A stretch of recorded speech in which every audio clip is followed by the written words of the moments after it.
There's still some very heavy rain across the Tampa area. The center of this, tough to make out, but it's moving through Sebring and eventually to the crossing the Kissimmee River, and eventually it'll make its way off the coastline. I think the timing at this point would be around sunrise. It's about an 8 to 10 hour trek across the state. It made landfall at 8:30. As you said, Siesta Key as a Category 3 hurricane, but it's really falling apart. It just has no organization to it at all like it once did. But it still has some pretty significant winds, but the tornado and the flood threat very low for our area now. The strongest winds will continue to pick up. We'll see the winds continue to pick up through the overnight, in through the day. Once the daylight hits, we're going to see some pretty good winds. Here are our current wind gusts. They come down a little bit in Vero Beach. They were 70 miles an hour. They're up to 64, but these are some pretty good winds, especially along the coastline. You can see 40s, 50s, and 60s, 32 in Belglade. The winds right now are coming in from the south. They'll switch southwest and then eventually west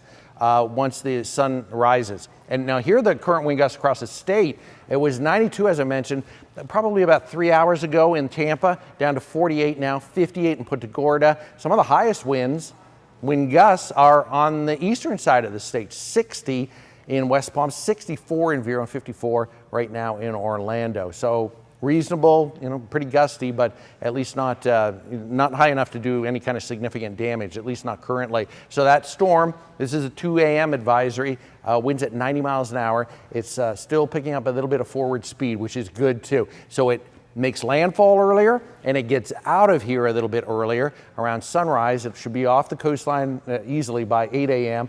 Still a hurricane, so they expect to still hurricane strength as it moves off the coast, and then it continues off into the Atlantic, and we finally say goodbye to it. Here's the Vipercast model. So there's not a lot of rain being offered up by any of the models.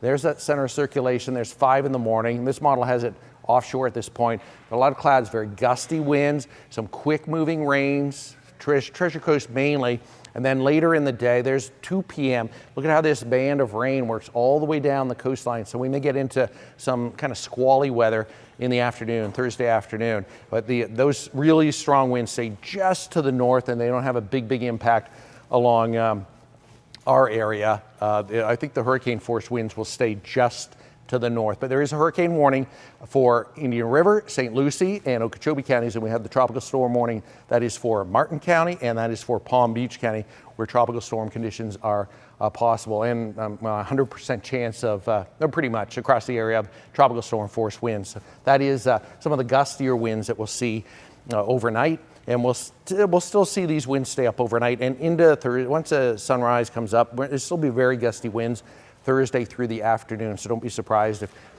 you're out and you're driving down 95 in the turnpike, you really have to hold on to the steering wheel because it's going to still be a little bumpy. Absolutely. We were talking about this a little earlier too, Steve. This storm made landfall hours, earlier than was initially expected, and that serves us a little well on the back end of it, right? No question at all. It comes in earlier, and it crosses the state about the same speed, taking about 8 hours. It'll be off the coastline.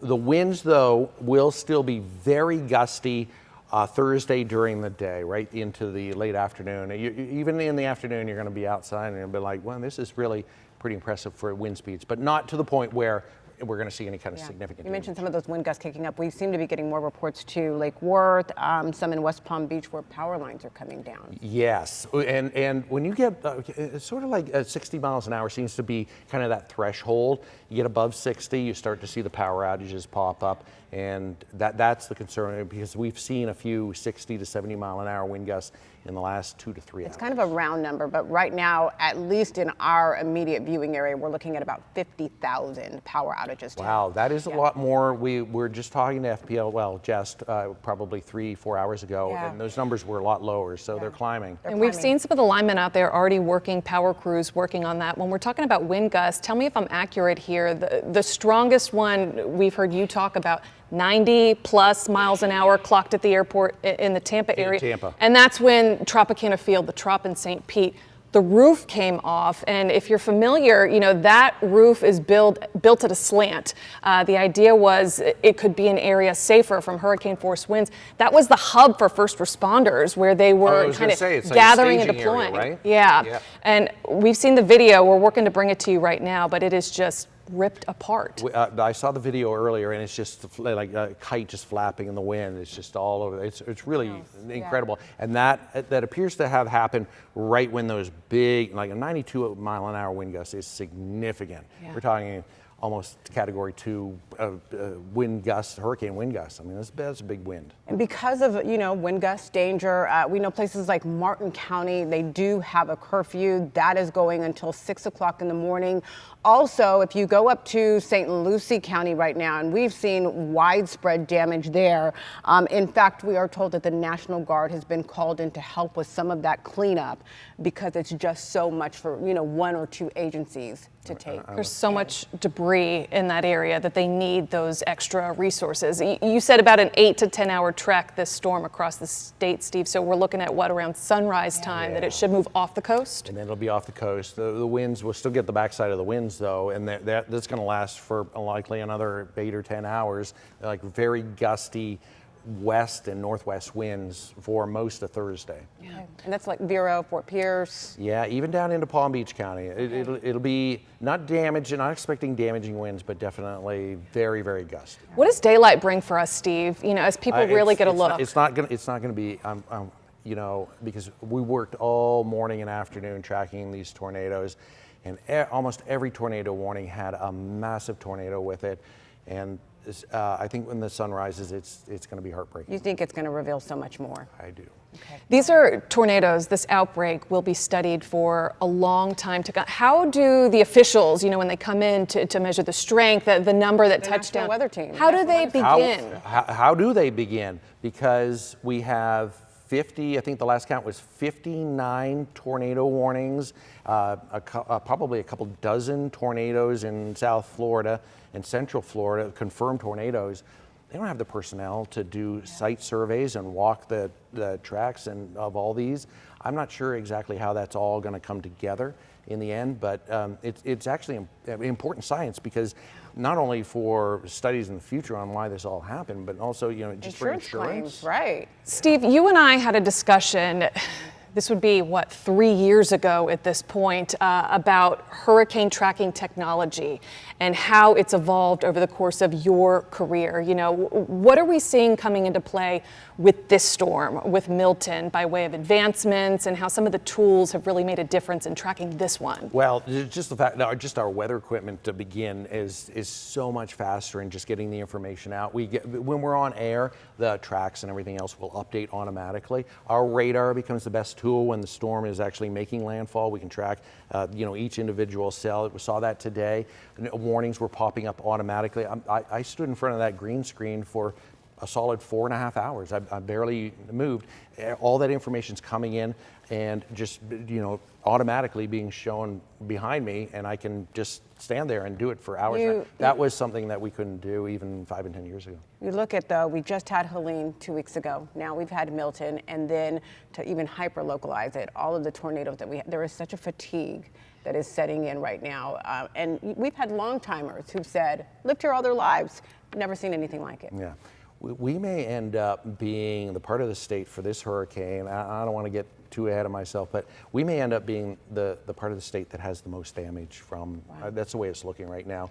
Even more than I don't know. We're still looking for some of the storm surge numbers around Fort Myers because that is going to be significant damage. But here on our coast, it really was incredible what we went through this afternoon. Some of the individual reports we're already seeing in our communities. I mean, we're hearing the words gutted, devastating, so certainly lives up to what you just said. It was weird. We're tied into a severe weather chat with the Weather Service, the Hurricane Center, emergency managers, and ham radio operators, and the bulletins were coming in, and it was talking about catastrophic damage in certain communities and devastation, and that you're reading that on air, but when the videos and the photos started to come out, it really kind of hit home that it's not just words. It's people's lives. We had the tornado yesterday earlier in Alligator Alley. Yes. And then we saw Belle Glade and kind of the Pahokee area. Then it seemed like we had a lull. Yeah. So from the time it really picked up, the Wellington, and then we saw all of the tornadoes north of that,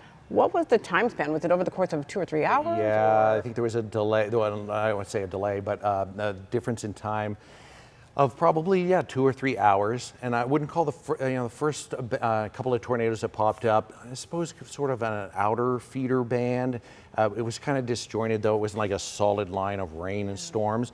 But those little beads, those little thunderstorms rolled through with the tornadoes. And then there was that lull for a couple of hours. And then a solid feeder band came through. And it was at one point on the Treasure Coast, it was 8 or 10 tornado warnings. The entire Treasure Coast was one big tornado warning. 2 hours, 3 hours, to be sure, felt like an eternity for the people experiencing I think Chris Sauer said like 98 warnings at one point. It was unbelievable. I think that in the end, for South and Central Florida, that's what we're going to end up with. There was one point where it just became so impossible to individually track each tornado.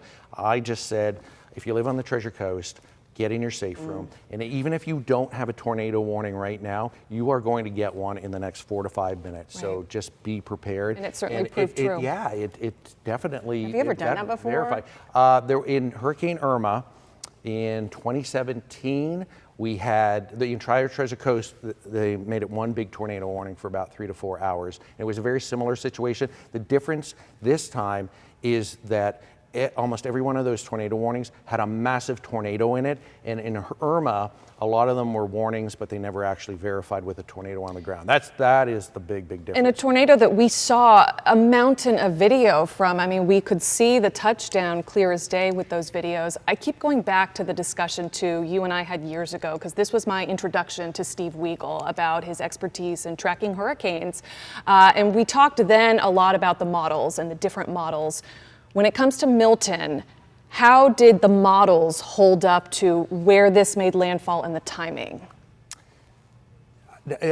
Pretty good. Not fantastic. There were two discrepancies that kept popping up. One was the landfall time, which we saw it. In the end, all the models were saying 2 a.m. Right. Even when it was just a couple hundred miles offshore, it ends up being almost 6 hours earlier. So that was one issue. And the other issue was just where exactly it was going to make landfall, and it wavered. But that's kind of typical for hurricane forecasting, where you get, we call it the windshield wiper effect, where it'll go a little farther north up into Tampa Bay, and then it goes down toward Fort Myers, and then eventually you get where it made landfall. Let me ask you this, because we know that this is going to linger for a long time to come.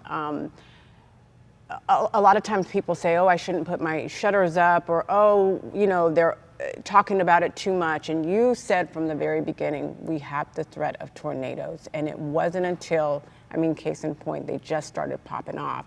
And everybody's saying, whoa. And it's why you always have to be vigilant. Yeah. Oh, and I had that, Hani, who lives in Wellington, we had that discussion with her a couple of days ago here. And she was asking, should I put on my shutters? And I said, you're in Palm Beach County. It's never mandatory, but with a tropical storm warning, we kind of let people have make it your own decision. If it's a hurricane warning, say absolutely put them up. And I said, what do you have to lose? Put them up. You might get tornadoes ahead of it. And when I said that, I was kind of thinking that would be such a rare thing for that to happen, for her to put up shutters and then have to deal with a tornado hitting her neighborhood. And what do you know? It actually happened.